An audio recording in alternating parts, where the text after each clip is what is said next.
आपको मैंने इससे पहले वीडियो में बहुपद और उसके प्रकार के बारे में पढ़ा दिया था। आज हम लोग पढ़ेंगे प्रश्नावली 2.1 बहुपद की।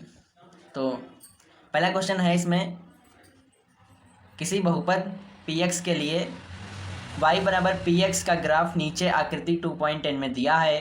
प्रत्येक स्थिति में px के शून्यांकों की संख्या ज्ञात कीजिए। इसमें बहुत इजी क्वेश्चन है। ये कह रहा है क्वेश्चन की px के लिए y बराबर px का ग्राफ नीचे आकृति में दिया है। ठीक, प्रत्येक स्थिति में px के शून्यांकों की संख्या ज्ञात करनी है। px के शून्यांकों की संख्या ज्ञात करनी, इसका यह मतलब है कि x की लाइन पे, ये आपको जो x की लाइन दिख रही है, इस पे जो शून्यांक हैं उन्हें ज्ञात करने हैं। तो वो कैसे ज्ञात होंगे? वो ये जो लाइन है, ये जितनी बार इस x के अक्ष को काटेगी उतने ही शून्यांक होंगे। जैसे इसमें एको बार ये x की लाइन को नहीं काट रही, लेकिन y की लाइन को ये y की लाइन को काट रही है। लेकिन हमें पूछा किस लाइन के बारे में जा रहा है? x अक्ष के, x वाली लाइन के बारे में पूछा जा रहा है। तो ये x अक्ष को नहीं काट रही है ये रेखा, इसलिए इसके शून्यांकों की संख्या 0 आएगी। ठीक, और इसमें देखो एक बार ये काट रहा है x अक्ष को, ये वाली लाइन जो है एक बार काट रही है, तो शून्यांकों की संख्या 1 होगी। यह वाला क्वेश्चन मैं आपको ग्राफ पे लगा के दिखाऊंगा तो आपको अच्छे से समझ आ जाएगा। ये देखिए, ये हमारी x अक्ष है, ये x अक्ष है, ये y अक्ष है यहाँ से यहाँ तक, और ये हमारी लाइन है। ये देखिए कितनी बार काट रही है, एक बार तो यहाँ पे इस x अक्ष को काट रही है, और फिर दूसरी बार यहाँ पे इसको काट रही है x अक्ष को ये लाइन, और तीसरी बार यहाँ पे काट रही है। तो कितनी बार x अक्ष को काट रही है? 3 बार। तो शून्यांकों की संख्या कितनी हो जाएगी? 3 हो जाएगी। तो इजी, बहुत आसानी से आपको लिख देना है यहाँ पे आगे शून्य। तो इसमें शून्यांकों की संख्या भी हम लोगों ने कितनी देखी थी? शून्यांकों की संख्या बराबर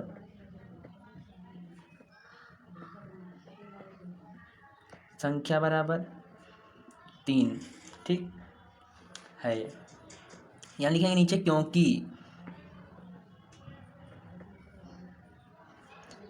ग्राफ x अक्ष को, क्योंकि ग्राफ x अक्ष को 3 बिंदुओं पर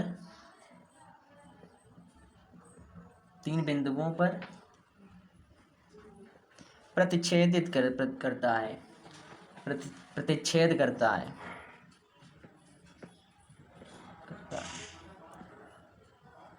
उम्मीद करता हूँ कि आप लोगों को ये क्वेश्चन समझ आया होगा। तो अब नेक्स्ट एक्सरसाइज हम लोग पढ़ेंगे 2.2। इसमें क्योंकि सभी एक जैसे क्वेश्चन है, अगर आप लोगों को कोई प्रॉब्लम आती है इन क्वेश्चन को लगाने में, तो आप कमेंट बॉक्स में पूछ सकते हैं, और डिस्क्रिप्शन में अपना नंबर डाल दूंगा, तो आप उससे व्हाट्सएप करके भी मुझसे पूछ सकते हैं। तो भी 2.2 हम लोग पढ़ेंगे। ये आ गया अध्याय 2.2 बहुपद। ठीक है, तो इसको जो है यहाँ पे पहला क्वेश्चन देखिए आप लोग। ये एक्सरसाइज 2.2 के क्वेश्चन लगवाने से पहले मैं आप लोगों को कुछ सूत्र बताऊंगा इम्पोर्टेंट, जिन्हें आपको नोट कर लेना है। ठीक है, तो ये सूत्र अब मैं आपको लिख दूंगा। पहला सूत्र है अल्फा, शून्यांकों का योगफल।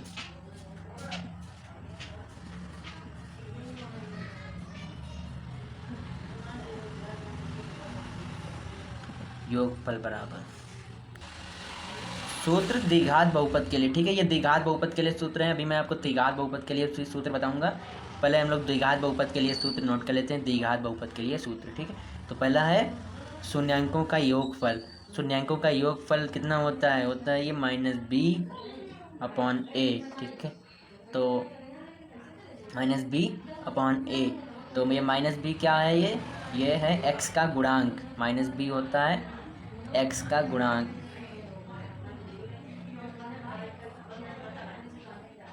ठीक, और ये होता है x² का गुणांक। ठीक है, ये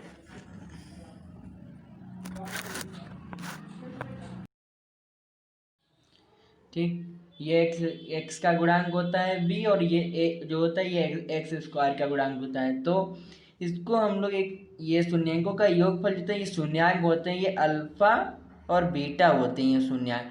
परंतु ये कह रहा है कि शून्यांकों का योगफल, तो हम यहाँ पे प्लस बी लगा दें, तो alpha plus beta equal to minus B upon A, ये इसका शॉर्ट फार्मूला है। अब इसी के अकॉर्डिंग हम लोग अल्फ़ा बीटा से ही अब दूसरा भी बता देंगे, आपको फार्मूला दूसरा बताएंगे अल्फ़ा बीटा की मदद से। तो अल्फ़ा इंटू बीटा, अल्फ़ा गुणे बीटा, जब बीच में कोई निशान नहीं होता है तो ये गुणा होता है, गुणा का निशान होता है, ठीक है। तो अल्फ़ा बीटा इक्वल टू होता है सी अपॉन ए, यहाँ पे सी है अचर पद, सी है यहाँ पे अचर पद, ठीक। और ए जो है ये एक्स स्क्वायर का गुणांक है,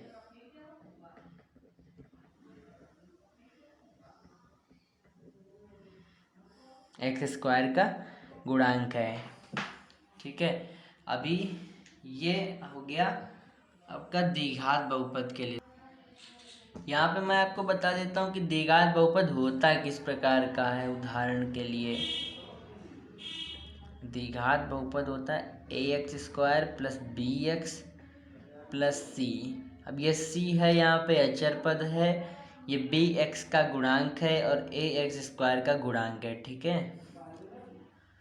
ऐसा होता है ये आपका द्विघात बहुपद। अब आ जाते हैं हम लोग, सूत्र बताएंगे मैं आपको द्विघात बहुपद के लिए।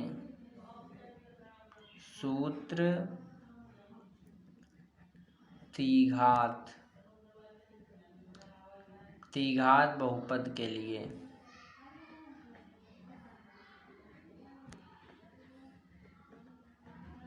सूत्र द्विघात बहुपद के लिए।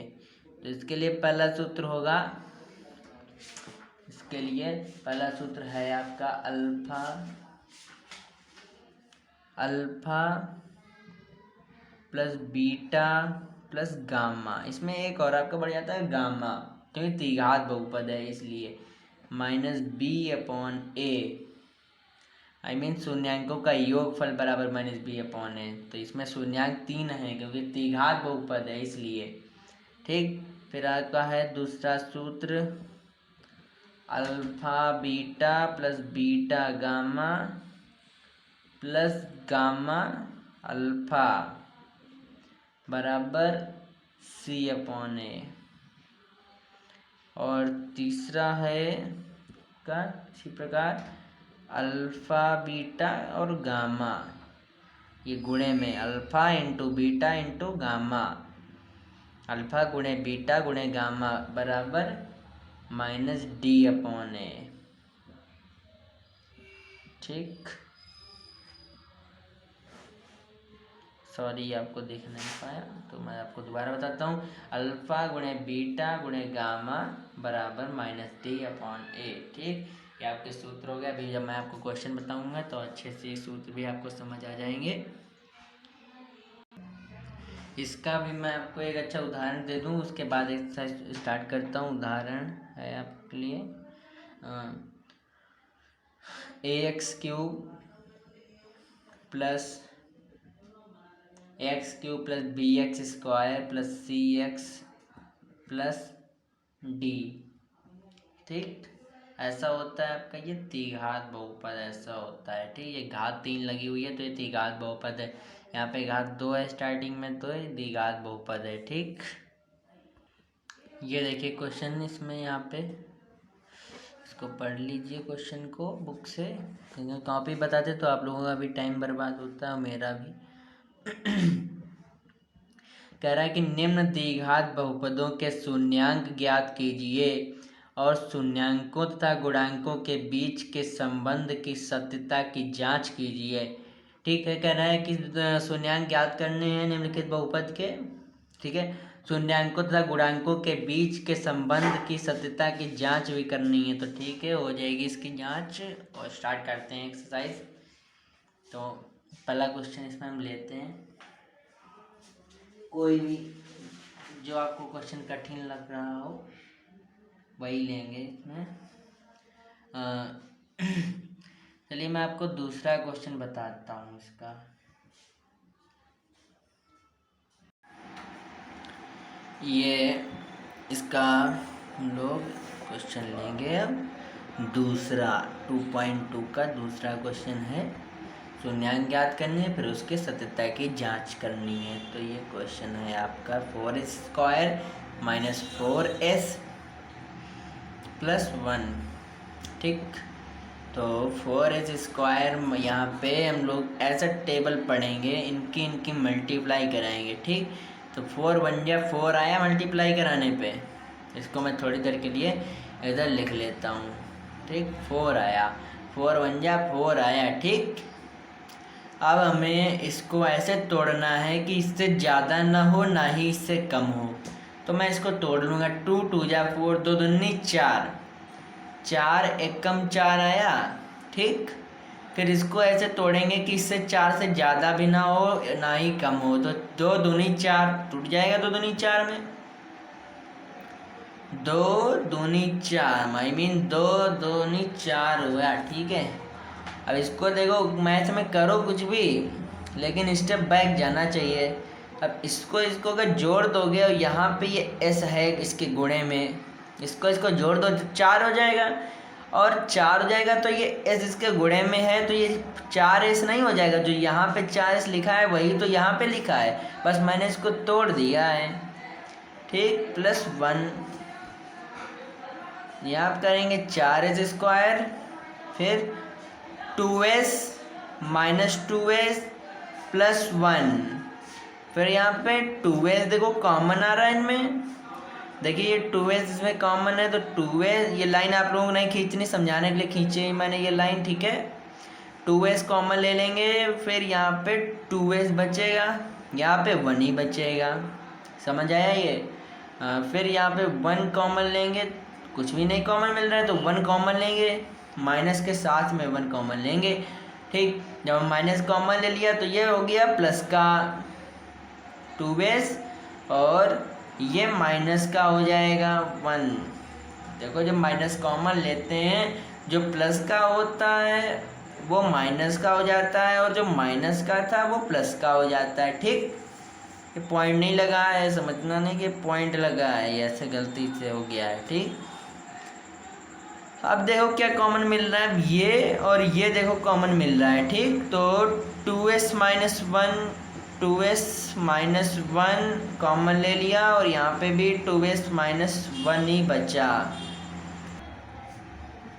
ठीक, अब इनमें से 2s माइनस 1 कॉमन आ रहा था तो वो मैंने 2s माइनस 1 ये कॉमन लिया, फिर ये और ये जो बचा उसको मैंने इस ब्रैकेट में लिख दिया। ठीक, अब क्या है, ये 2s माइनस 1 सेम है तो ये स्क्वायर नहीं हो जाएगा, 2s माइनस 1 का होल स्क्वायर। दोस्तों मैं एक चीज़ में भूल गया हूँ लगाने को, जब भी हम इस गुणनखंड करते हैं तोड़ते हैं इनको तो 0 लगाते हैं फ्रंट में इनके, ये 0 चलना था स्टार्टिंग से ही, लेकिन मैंने नहीं चलाया तो उसके लिए माफ़ी चाहता हूँ। तो ये 0 लग गया है। ठीक है, अभी इसको जो है यहाँ पे हम लोग s का मान निकालेंगे, तो ये स्क्वायर लग गया है तो इसके दोनों मान इसीलिए कैसे आएंगे, 1/2 1/2। ये 2 शून्यांक इसके निकल के आए, एक है अल्फ़ा एक है बीटा, दोनों सेम आए हुए हैं। अब इसके सत्यता की जांच हम लोग करेंगे। सत्यता की जांच, जो क्वेश्चन हम लोग लगा रहे थे वो द्विघात समीकरण था, तो इसके सत्यता की जांच के लिए हम लोग क्या करेंगे, सत्यता की जांच के लिए इसका जो है योग निकालेंगे, अल्फ़ा बीटा का शून्यांकों का योगफल निकालेंगे। तो शून्यांकों का योगफल मतलब वो है अल्फ़ा प्लस बीटा बराबर, अल्फ़ा प्लस बीटा बराबर था -b/a। ठीक, अब इसमें अल्फ़ा बीटा निकले थे 1/2 अल्फ़ा भी था और 1/2 बीटा भी था। ठीक, और x का गुणांक क्या था, x का गुणांक इसमें 4 था। ठीक, एक माइनस तो ये लगा हुआ, एक माइनस का 4 भी था। ठीक है, x का गुणांक देखो माइनस का 4 था। वो बात अलग की है कि क्वेश्चन में x की जगह पे s उन्होंने रखा है, लेकिन वो बात एक ही है, x हो या s हो या y हो उससे फ़र्क नहीं पड़ता है। ठीक है, तो इसमें x का गुणांक -4 आई मीन s का गुणांक -4, एक माइनस ये लगा है। ठीक, अब एक्स स्क्वायर का गुणांक मतलब एस स्क्वायर का गुणांक कितना है, वो भी 4 है। ठीक, तो अभी इनका जो है लासा लेना है, नीचे से कितना आ रहा है इनका लासा, 2 आ रहा है।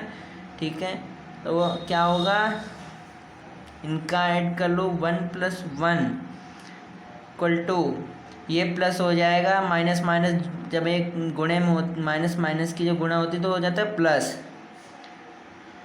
4/4।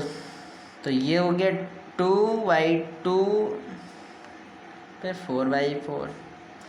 ये कट गया, 1 आया, ये कट गया, ये वहाँ पे भी 1 है, तो 1 = 1। लो, सत्यता की जांच हो गई है, तो ये सही है। और क्या, फिर उसके बाद अच्छा इनके इसका गुणनफल की जांच कर लेते हैं, गुणांकों की। ये तो वो योगफल हो गया, शून्याङ्कों का गुणांक की जांच करते हैं। अल्फा बीटा बराबर C/A। अल्फा बीटा की गुणा करा दो, 1/2 गुणे 1/2 बराबर C कितना था, 1 था, और A कितना है, 4 है। तो ये देखो 1/4 बराबर 1/4 आ गया आंसर। सही है कि नहीं? ठीक है, अब इधर ही यहाँ पे लाइन खींच के मैं आपको दूसरा क्वेश्चन समझा दूंगा। इसका क्वेश्चन लेंगे पांचवा क्वेश्चन आप लोगों को मैं इसलिए बता रहा हूँ कि क्योंकि ये थोड़ा हटके है इस क्वेश्चन से, क्योंकि आपको तो मैंने बताया था कि द्विघात होता है ax² + bx + c, लेकिन ये भी द्विघात है, घात 2 लगी हुई है। द्विघात समीकरण को, कोई भी समीकरण उसको घात से पहचानते हैं कि ये कौन सा समीकरण, तो घात 2 लगी हुई है तो एक द्विघात समीकरण है। इसको हम लोग पहले तोड़ लेंगे। कैसे तोड़ लेंगे, देखिए t - √15 गुणे t - √15, अगर इसकी मैं गुणा करा दूंगा दोनों की, तो यही आ जाएगा t² - 15। ठीक, मैंने इसको तोड़ लिया, इक्वल में इसके 0 लगा लिए। ठीक, अब देखिए, तो एक t का मान आएगा +15 और एक t का मान आएगा -15 रूट में। ठीक, और इसके सत्यता की जांच कर लेते हैं। शून्याङ्कों का योगफल बराबर अल्फा + बीटा बराबर -b/a। ठीक है, अब अल्फा कितना है, √15, और बीटा है -√15, और इसमें x का गुणांक कोई नहीं है, तो नहीं है कोई, तो 0 रखेंगे, और x² का गुणांक चलिए 1 है, t² है यहाँ पे, लेकिन वो x² की जगह पे है, इसलिए इसका गुणांक कितना है, 1 है ना, तो 1 रख दिया। अब इसको माइनस करने पे 0 आया, इधर भी ऊपर 0 नहीं, अंश में 0 है, तो वो मान 0 ही होता है। ठीक, तो सत्यता की जांच हो गई, LHS बराबर RHS आ रही है। ठीक, अब इसके गुणांकों की जांच कर लेते हैं। गुणांक की जांच कैसे करते हैं, अल्फा बीटा = C/A। ठीक, अब अल्फा √15 है और बीटा -√15 है, बराबर C कितना है, -15 है, और a कितना है, 1 है, तो ये हो गया -15, इधर हो गया -15। LHS = RHS आ गई, ये LHS है, ये RHS है, बराबर हैं, तो क्या है, ये क्वेश्चन सही है, समीकरण सही है। ठीक है, आंसर हो गया। अगर आपको हमारा ये वीडियो अच्छा लगा हो तो इसको लाइक करें, चैनल को हमारे सब्सक्राइब करें, जिससे आने वाला नया वीडियो सबसे पहले मिल सके। धन्यवाद।